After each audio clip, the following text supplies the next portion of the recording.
अस्सलाम वालेकुम प्यारे प्यारे बच्चों, क्या हाल है आप सबके। मैं उम्मीद करती हूँ कि आप सब ठीक होंगे, बहुत खुश होंगे और मज़े में होंगे। तो प्यारे बच्चों, आज की हमारी कहानी का मौजू है अक्लमंद मछली।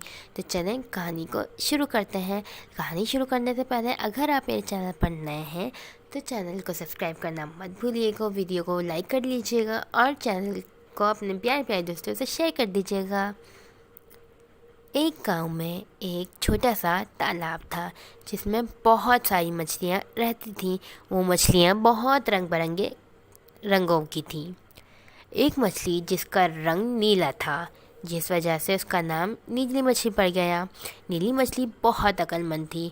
वो कोई भी काम करती तो सोच समझ कर करती थी। एक दिन उस तालाब के पास दो मछेड़े आए और एक मछेड़े ने कहा, देखो कितनी सारी मछलियाँ हैं, कल हम आएंगे और इन सब मछलियों को ले जाएंगे। ये बात नीली मछली ने सुन ली और वो जाकर दूसरी मछलियों को सुनाने लगी। दूसरी मछलियाँ नीली मछली पर हंसने लगी और कहने लगी, अगर तुम्हें जाना है तो तुम जाओ, हम सब यहीं रहेंगे।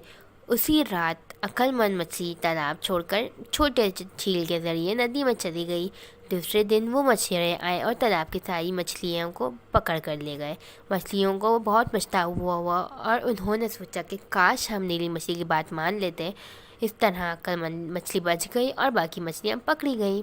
तो प्यारे बच्चों, अगर आपको मेरी वीडियो अच्छी लगी है तो वीडियो को लाइक कर दीजिएगा, चैनल को सब्सक्राइब करना मत भूलिएगा। मिलते हैं अगली वीडियो में, तब तक के लिए अल्लाह हाफ़िज़।